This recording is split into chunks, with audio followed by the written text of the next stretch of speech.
Salam semuanya, pernahkah kamu mendengar istilah kata iman dan nalar? Atau apakah ada hubungan antara iman dan nalar ini? Mungkin sebagian daripada kita pernah mendengar istilah kata ini, dan perlu kita ketahui bahwa satu dari persoalan-persoalan yang paling mendasar yang sering dihadapi orang Kristen dalam berfilsafat ialah bagaimana cara mengaitkan antara iman dengan nalar. Andai kata, peranan apakah yang dimiliki iman dalam menentukan kebenaran filosofis, dan sebaliknya peranan apakah yang dimiliki oleh nalar dalam menentukan kebenaran ilahi? Pertanyaan ini bukanlah pertanyaan yang mudah, tetapi sebagian orang Kristen telah menjawab pertanyaan ini dengan cara yang berbeda. Namun sebelum pandangan-pandangan ini dapat kita lanjutkan, perlu kita ketahui dan pahami istilah iman dan penalaran. Iman adalah penyikapan secara adikodrati oleh Allah mengenai kebenaran yang tidak mungkin diketahui oleh kekuatan nalar manusia tanpa dibantu. Dan nalar ialah kemampuan alami dari pikiran manusia untuk mengetahui kebenaran. Selanjutnya, untuk memahami hubungan antara iman dan nalar ini, berbagai solusi yang metodenya merupakan sumber kebenaran yang dapat diandalkan. Yang pertama, penyataan semata. Beberapa filsuf berpendapat bahwa iman adalah satu-satunya sumber pengetahuan yang benar. Yang pertama, Soren Kierkegaard, bapak eksistensialisme modern, berpendapat bahwa akal manusia tidak mampu mencapai kebenaran ilahi. Hal ini disebabkan karena keadaan manusia yang sudah jatuh ke dalam dosa, yang memisahkan dirinya dari Allah. Akibatnya manusia cenderung memberontak terhadap Allah, yang dianggap sebagai batu sandungan. Yang kedua, transendensi Allah. Allah adalah sama sekali lain, begitu berbeda dan melampaui pemahaman manusia. Hal ini ditegaskan oleh Kierkegaard bahwa Allah bukanlah sesuatu yang dapat dijangkau oleh akal manusia. Yang ketiga, nalar tidak mempunyai peranan positif. Dalam hal ini, akal manusia tidak memiliki peranan positif dalam memahami kebenaran ilahi. Akalnya hanya dapat menolak hal-hal yang tidak masuk akal, tetapi tidak dapat membawa manusia kepada Allah. Selanjutnya, bagian keempat, usaha pembuktian merupakan penghinaan bagi Allah. Bagi Kierkegaard, usaha membuktikan keberadaan Allah adalah penghinaan. Ia membandingkan dengan seorang kekasih yang menuntut cinta dari pasangannya meskipun kehadirannya sudah nyata. Bagi orang percaya, bukti tidak diperlukan. Bagi yang tidak percaya, bukti pun tidak akan cukup. Jadi filsuf ini menekankan bahwa penderitaan adalah bukti sejati kekristenan, sebagaimana Yesus memanggil para pengikutnya untuk memikul salib dan mengikut Dia. Yang kelima, bukti-bukti sejarah tidak berguna. Kierkegaard mempertanyakan apakah kebahagiaan kekal bisa didasarkan pada fakta sejarah. Jawabannya adalah tidak, karena sesuatu yang kekal tidak didasarkan pada yang sementara. Sejarah hanya dapat memberikan probabilitas, sedangkan iman menuntut kepastian. Jadi, menurut Soren Kierkegaard ini menekankan bahwa pentingnya hubungan personal dengan Allah melalui iman. Baginya, kebenaran ilahi tidak dapat dijangkau oleh logika atau pembuktian rasional, melainkan hanya melalui keberanian untuk melampaui akal dan membuka diri kepada Allah yang transenden. Kemudian filsuf yang bernama Calbar, salah satu teolog Kristen paling terkenal, menekankan bahwa Allah adalah sama sekali lain. Artinya Allah melampaui pemahaman manusia. Allah hanya bisa dikenal melalui penyataan ilahi, bukan melalui usaha manusia atau alam. Dalam hal ini ia menyatakan bahwa yang pertama, pentingnya penyataan adikodrati atau supranatural. Bar percaya bahwa manusia yang jatuh dalam dosa tidak mampu mengenal Allah yang Maha Kudus. Jadi segala upaya manusia untuk mendekati Allah melalui akal atau usaha sendiri dianggap sia-sia. Kemudian penolakan terhadap penyataan alamiah. Barth menolak gagasan bahwa Allah berbicara melalui alam. Menurutnya, dosa telah mengaburkan penyataan Allah di alam, sehingga manusia cenderung salah menafsirkan apa yang Allah ungkapkan melalui ciptaan. Kemudian bahkan gambar Allah dalam diri manusia tidak lagi menjadi titik kontak dengan Allah, melainkan sumber pemusuhan. Yang ketiga, penyataan Allah dengan nalar manusia. Barth berada di ujung spektrum yang berbeda dari kaum rasional yang percaya bahwa semua kebenaran dapat diketahui melalui nalar manusia. Barth menegaskan bahwa kebenaran ilahi hanya dapat diketahui melalui pernyataan Allah. Kemudian rasionalitas manusia tidak cukup untuk memahami kebenaran adikodrati. Nalar tidak bisa menjadi penguji akhir untuk menentukan kebenaran dari penyataan ilahi. Jadi Barth mengajarkan bahwa manusia hanya bisa mengenal Allah jika Allah sendiri memilih untuk menyatakan dirinya melalui cara adikodrati, seperti melalui Alkitab. Barth menolak gagasan bahwa alam atau nalar manusia mampu mengungkapkan kebenaran tentang Allah. Ia menekankan bahwa Allah sepenuhnya transenden dan penyataannya adalah anugerah yang melampaui kapasitas manusia. Kemudian metode yang kedua, nalar semata. Dalam hal ini, beberapa pandangan rasionalis yang percaya bahwa kebenaran hanya bisa diketahui melalui akal manusia. Mereka meragukan bahkan menolak iman sebagai sumber kebenaran dan menjadikan nalar sebagai ukuran utama untuk menentukan apa yang benar, termasuk hal-hal yang adikodrati. Dalam metode nalar semata, filsuf yang bernama Immanuel Kant yang berlatar belakang tradisi Lutheran yang taat mengkritik nalar spekulatif atau akal teoritis dan menyatakan bahwa kita tidak bisa menggunakan akal untuk memastikan keberadaan Allah. Namun menurut Kant, nalar masih diperlukan untuk memberikan dasar bagi moralitas. Ia mengatakan bahwa kita harus hidup seolah-olah Allah ada.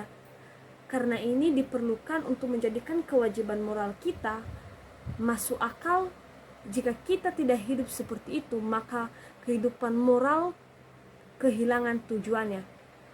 Kemudian yang kedua, yang menyatakan bahwa kita harus hidup seolah-olah mukjizat tidak terjadi. Dalam pandangannya, nalar praktis atau akal yang dipergunakan untuk moralitas menjadi alat utama untuk menilai segala sesuatu, termasuk penyataan adikodrati. Kemudian kan tidak secara langsung menolak keberadaan penyataan ilahi dalam Alkitab, tetapi ia menegaskan bahwa semua klaim adikodrati harus diuji oleh nalar praktis. Jadi kan menekankan bahwa agama dan moralitas harus berdiri di atas nalar yang praktis. Ia tidak menolak keberadaan penyataan ilahi, tetapi percaya bahwa semua penyataan harus diuji melalui akal. Bagi Kant, agama tidak membutuhkan unsur supranatural seperti mukjizat, melainkan cukup berlandaskan kewajiban moral manusia untuk hidup dengan asumsi bahwa Allah ada. Kemudian dalam metode nalar semata ini, filsuf yang bernama Benedict Spinoza dari Yahudi yang radikal meyakini bahwa kebenaran hanya dapat diketahui melalui iman dan dalil-dalil logis. Segala sesuatu tidak sesuai dengan nalar atau tidak bisa dijelaskan melalui dalil-dalil ini, termasuk dalam Alkitab, dianggap tidak rasional dan harus ditolak. Karena yang meyakini bahwa yang pertama, rasionalisme itu geometris. Spinoza menggunakan pendekatan seperti matematika dalam mencari kebenaran. Ia memulai dengan dalil-dalil dasar yang dianggap kebenaran dengan sendirinya, dan dari situ yang menyimpulkan semua kebenaran tentang Allah, manusia, dan semesta. Menurut Spinoza hanya ada satu substansi di alam, yaitu dasar-dasar dari segala sesuatu. Semua hal lain termasuk manusia hanyalah bentuk-bentuk dan momen-momen substansi ini. Kemudian kejahatan bukanlah sesuatu yang nyata melainkan ilusi. Spinoza melihat alam semesta secara keseluruhan sebagai sesuatu yang baik seperti mosaik yang indah, meskipun beberapa bagiannya mungkin tampak buruk jika dilihat secara terpisah. Yang kedua, penolakan terhadap persepsi indrawi. Dalam hal ini Spinoza tidak mempercayai indera manusia sebagai sumber kebenaran. Baginya kebenaran hanya ditemukan melalui rasionalitas dan ide-ide sempurna, bukan melalui pengalaman fisik. Kemudian yang ketiga, rasionalisme anti-adikodrati. Spinoza sangat menentang gagasan bahwa ada kebenaran yang berasal dari penyataan ilahi. Beberapa pandangannya seperti kitab-kitab Musa. Spinoza menolak bahwa Musa adalah penulis 5 kitab pertama dalam Perjanjian Lama, kemudian mukjizat. Mukjizat dianggapnya tidak masuk akal. Dan yang ketiga, hukum alam yang tetap. Spinoza percaya bahwa alam semesta beroperasi sesuai hukum alam yang pasti dan tidak bisa diubah. Jadi dalam pandangan Spinoza ini mewakili pandangan nalar semata yang ekstrem, di mana kebenaran hanya berasal dari logika dan nalar manusia, tanpa ruang untuk unsur adikodrati atau supranatural. Baginya semua hal termasuk isi Alkitab harus tunduk pada penilaian rasional. Jika sesuatu tidak sesuai dengan hukum alam atau logika, maka hal itu dianggap tidak sah atau tidak otentik. Metode yang ketiga, nalar melebihi penyataan atau nalar lebih penting dari penyataan. Ada sejumlah pemikir yang memandang nalar manusia lebih tinggi daripada penyataan ilahi. Meskipun mereka tidak seradikal Spinoza, pandangan ini sering dikaitkan dengan beberapa tokoh Kristen di awal seperti Justinus Martyr dan Clement dari Alexandria. Yang pertama, bapak-bapak dari Alexandria, yaitu Justinus Martyr. Justinus percaya bahwa penyataan ilahi ada, tetapi ia juga berpendapat bahwa nalar manusia diberikan oleh Allah kepada semua bangsa manapun. Kemudian Justinus juga menyatakan bahwa orang-orang Yunani kuno seperti Heraklitus dan Sokrates yang hidup sesuai dengan nalar dianggap orang Kristen meskipun mereka tidak mengenal Yesus. Kemudian Clement dari Alexandria. Clement menganggungkan nalar manusia dan bahkan menyamakan dengan nalar penyataan ilahi. Dalam karyanya Stromata, ia menulis bahwa filsafat membantu orang menemukan kebenaran sebelum kedatangan Kristus. Clement juga percaya bahwa pemikir Plato mendapat ilham dari Allah, dan ia sering menafsirkan penyataan ilahi melalui pandangan platonisnya. Pemikir Clement dan Justinus ini mempengaruhi rasionalisme Kristen modern di mana nalar dianggap lebih tinggi daripada penyataan ilahi. Yang kedua, kritik Alkitab dari segi sejarah. Gerakan kritik Alkitab berkembang dari abad ke-17 dan abad ke-18. Dipengaruhi oleh Spinoza, Kant, dan Hegel. Para pemikir dalam gerakan ini percaya bahwa Alkitab bukan sepenuhnya penyataan ilahi. Seperti Jean Astruc adalah tokoh utama dalam kritik sejarah Alkitab, mereka menganggap bahwa beberapa bagian Alkitab sebagai mitos atau dongeng, terutama jika dianggap bertentangan dengan nalar manusia. Kemudian dari kaum liberal dalam teologi menyatakan bahwa Allah bukan firman Allah secara utuh, melainkan mengandung firman Allah. Dalam hal ini mereka menolak cerita Alkitab yang dianggap tidak sesuai dengan nalar atau tidak bermoral, seperti perintah Allah untuk orang Israel yang dimusnahkan di bangsa Kanaan.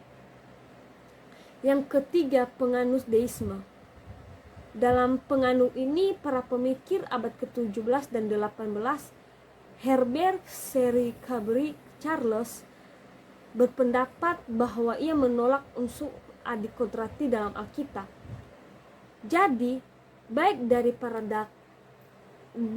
para kritikus Alkitab maupun penganut deisme menempatkan nalar manusia di atas penyataan ilahi. Jadi, mereka hanya menerima bagian Alkitab yang sesuai dengan logika mereka.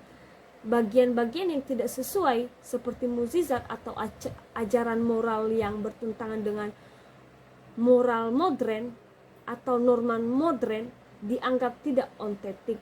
Jadi, pandangan ini masih dipegang oleh beberapa teolog masa kini yang menolak bahwa Alkitab sepenuhnya benar dalam semua hal. Metode yang keempat, penyataan melebihi nalar atau penyataan lebih tinggi daripada nalar. Metode ini berbeda dengan kaum semi-rasional yang mengutamakan nalar di atas penyataan. Ada kelompok yang menempatkan penyataan lebih tinggi daripada nalar. Kelompok ini sering disebut kaum revelationis keras. Salah satu tokoh utamanya adalah Tertullianus, seorang bapak gereja mula-mula, dan di era berikutnya tokoh seperti Cornelius Vantil. Yang pertama, Tertullianus. Tertullianus dikenal sebagai pendukung pandangan bahwa penyataan lebih tinggi daripada nalar. Ia sering dianggap sebagai penganut ekstrem penyataan semata. Hal ini didasarkan pada ucapannya yang terkenal, "Aku percaya karena hal itu tidak masuk akal."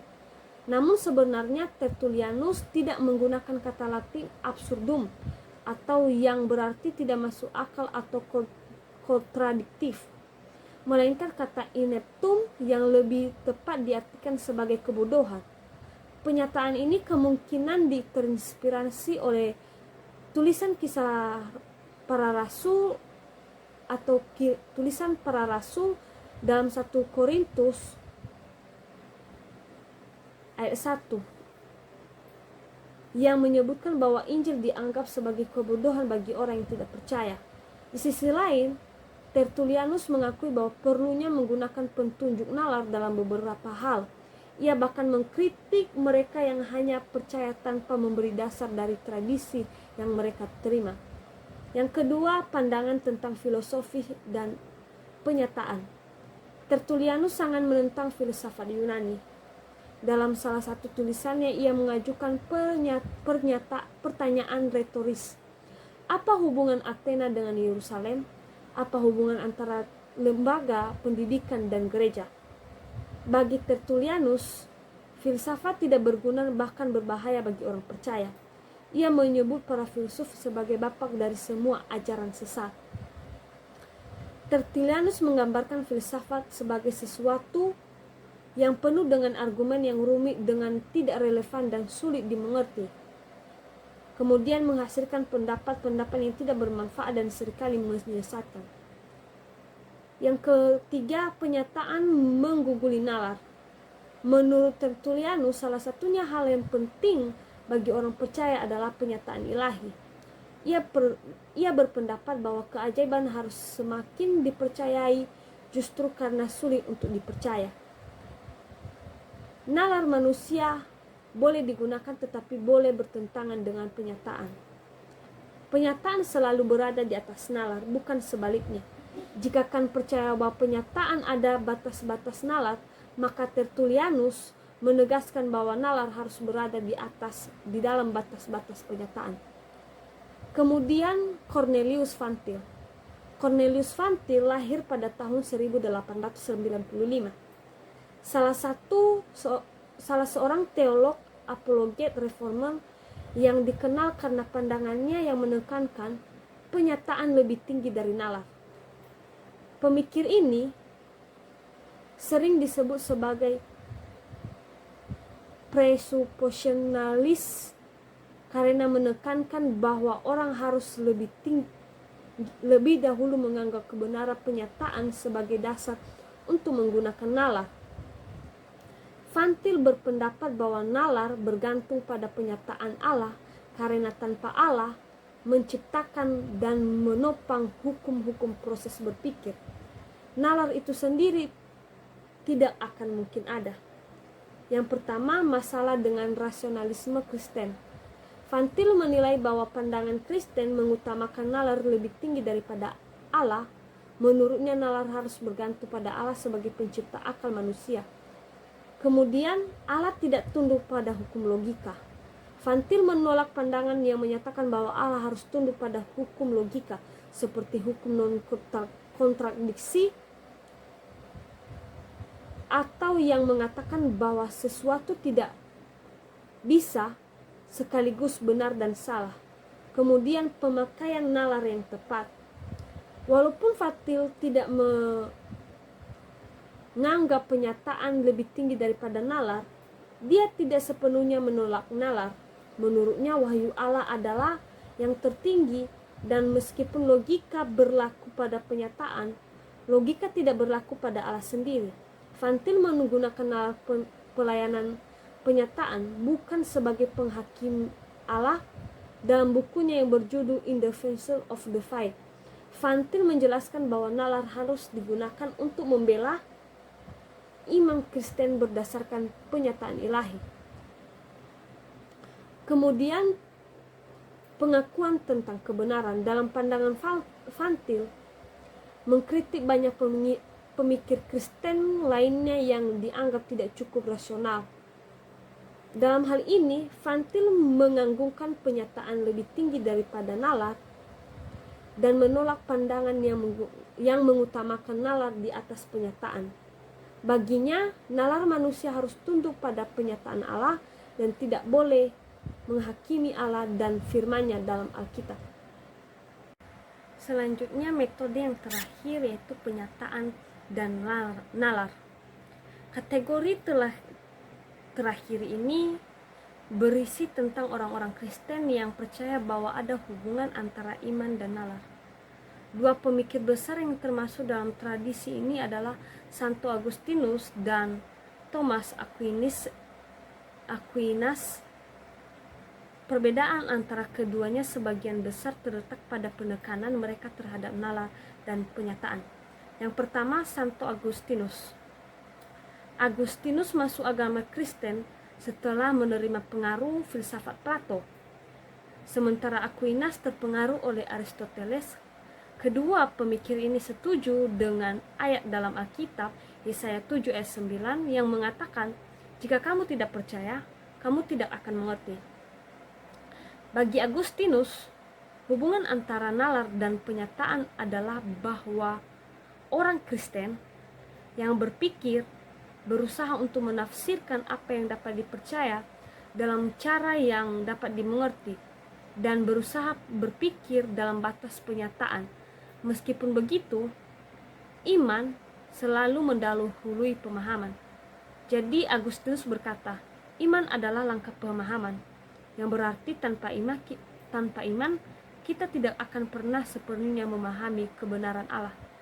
Kemudian Agustinus menganggap bahwa iman pada penyataan Allah datang terlebih dahulu sebelum nalar manusia. Tetapi ia juga berpendapat bahwa seorang tidak bisa mempercayai sesuatu sebelum ia terlebih dahulu mengerti apa yang ia percayai. Dengan kata lain, nalar membantu menilai apa suatu penyataan patut dipercaya. Iman juga menghasilkan pengertian. Agustinus mengatakan bahwa setelah seseorang menerima penyataan Allah dengan iman, mereka akan mendapatkan pemahaman yang lebih lengkap tentang kebenaran daripada yang bisa diperoleh dengan cara lain. Salah satu contoh bukti Agustinus berikan adalah bahwa pemikiran manusia bisa memahami kebenaran yang tidak berubah, yaitu menunjukkan bahwa pasti ada pikiran yang tidak dapat berubah, yaitu Allah. Yang kedua yaitu Thomas Aquinas. Aquinas adalah pengikut Agustinus, tetapi dengan penekanan yang lebih besar pada peran nalar. Aquinas berpendapat bahwa keberadaan Allah bisa dibuktikan secara filosofis. meskipun ia mengakui bahwa tidak semua orang bisa membuktikannya. Hal ini karena pikiran manusia terbatas dan sering salah, serta sebagian orang tidak memiliki kecenderungan atau waktu untuk melakukan pembuktian filosofis yang rumit. Oleh karena itu, iman pada Allah diperlukan terlebih dahulu agar seseorang bisa memiliki pengetahuan tentang Allah. Tetapi dengan anugerah Allah, manusia dapat mengatasi keterbatasan tersebut dengan memahami kebenaran tentang Allah. Aquinas juga menggunakan 5 cara untuk membuktikan keberadaan Allah. Yang pertama, setiap hal-hal terbatas dan berubah. Kemudian yang kedua, setiap hal yang terbatas dan berubah pasti disebabkan oleh hal lain. Yang ketiga, tidak mungkin urutan penyebab yang terbatas.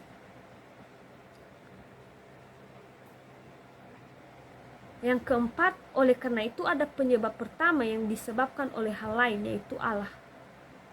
Jadi meskipun argumen ini sendiri berdasarkan premis yang bisa dibenarkan secara filosofis, Aquinas menyadari bahwa pembuktian ini bisa terlepas dari pengaruh penyataan Allah. Jadi iman dan nalar menurut Aquinas,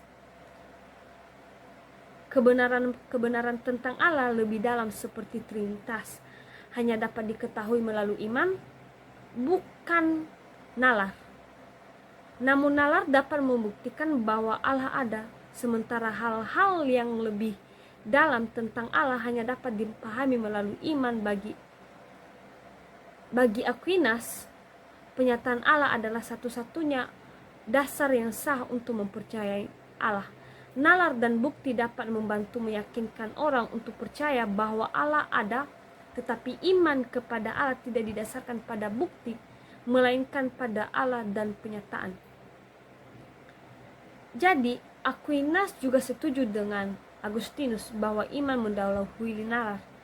Tetapi ia menambah bahwa nalar dapat memberikan dukungan bagi iman dengan menunjukkan bahwa Allah ada dan memberi bukti-bukti yang dipahami.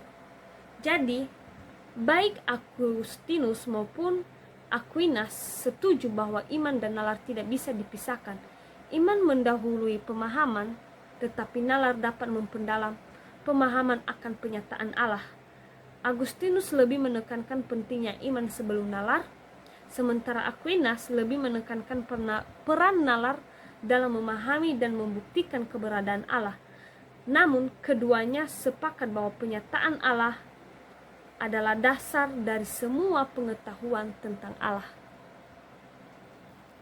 Jadi yang menjadi kesimpulan di bagian akhir hubungan antara iman dan nalar ini ialah pada dasarnya ada kesepakatan yang penting di kalangan orang Kristen mengenai hubungan antara iman dan nalar. Banyak orang percaya berusaha untuk menafsirkan hal yang diyakini dengan cara yang dimengerti, dan sebagian besar berpikir untuk mendukung iman mereka meskipun mereka mungkin tidak selalu menyadari atau mengakui hal tersebut. Jadi yang pertama, kemustahilan memisahkan nalar dan penyataan secara total. Memisahkan sepenuhnya nalar dan penyataan tampaknya tidak mungkin atau tidak berhasil. Bahkan orang yang mengandung pandangan penyataan semata pun menggunakan argumen atau alasan untuk mendukung pandangannya. Begitu juga dengan penganut rasionalisme yang menghadapi kenyataan bahwa tidak semua hal dapat dibuktikan secara rasional. Selalu ada sesuatu yang diterima sebagai kebenaran atau diyakinin begitu saja. Kemudian yang kedua, kerancuan atau kepercayaan kepala dan kepercayaan bahwa. Seringkali perdebatan mengenai hubungan antara iman dan nalar bergantung pada pengertian tentang iman itu sendiri. Orang yang menekankan iman kepada Allah merasa bahwa iman tidak membutuhkan nalar untuk mendukungnya. Bagi mereka satu-satunya alasan untuk percaya kepada Allah karena Dia adalah Allah. Namun jika berbicara tentang iman bahwa adalah ada, maka alasan atau bukti memang menjadi penting. Bagaimana kita bisa mengetahui bahwa Allah sedang berbicara? Dan bukan hanya khayalan jika kita tidak memiliki cara untuk membedakan kebenaran dan kepalsuan. Secara logika, tampaknya kepercayaan bahwa mendahului kepercayaan kepada seseorang tentu tidak akan percaya kepada sesuatu jika tidak memiliki alasan untuk meyakini hal tersebut. Misalnya, seseorang tidak akan bersedia menikah jika dia tidak yakin bahwa orang yang dia cintai ada di hadapannya. Bagian yang ketiga, epistemologi dan ontologi. Ada perbedaan antara cara kita mengetahui realitas atau epistemologi dan apa yang kita ketahui tentang realitas atau ontologi. Pandangan bahwa Allah adalah dasar dari segala kebenaran mungkin dari sisi ontologi, bahwa semua kebenaran berasal dari Allah. Namun dari sisi epistemologi, kita harus mulai dari bawah ke atas untuk memastikan bahwa apakah ada. Jadi, menurut pengertian epistemologi, nalar lebih dahulu dari penyataan. Nalar diperlukan untuk mengevaluasi apakah Alkitab adalah penyataan Allah atau bukan. Setelah itu, nalar tidak lagi dapat digunakan untuk menilai apa yang terdapat dalam penyataan tersebut. Jadi, bagian seterusnya, kebenaran dalam berbagai pandangan tentang nalar dan penyataan. Ada beberapa kebenaran tertentu dalam masing-masing pandangan utama tentang hubungan antara nalar dan penyataan. Yang pertama, nalar melebihi penyataan. Benar seperti epistemologi karena nalar digunakan untuk menguji apakah penyataan itu benar. Yang kedua, penyataan melebihi nalar. Benar dalam pengertian ontologis karena Allah adalah sumber kebenaran dan harus tunduk kepadanya. Penyataan semata benar secara ontologis karena akhirnya semua kebenaran berasal dari Allah. Dan keempat, nalar semata benar dalam pengertian epistemologi karena nalar diperlukan untuk mengevaluasi apakah suatu penyataan berasal dari Allah. Kelima, penyataan dan nalar benar karena keduanya memiliki peran penting dalam hubungan ini.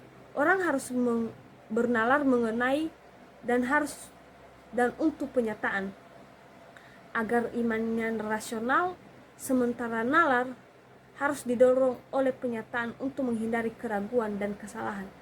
Dengan demikian, pandangan yang tepat adalah nalar dan penyataan saling berhubungan dan saling melengkapi. Nalar harus digunakan untuk memahami dan mendukung penyataan, namun tanpa penyataan nalar akan kehilangan arah. Demikian saja penjelasan dari saya. Tuhan Yesus memberkati. Shalom.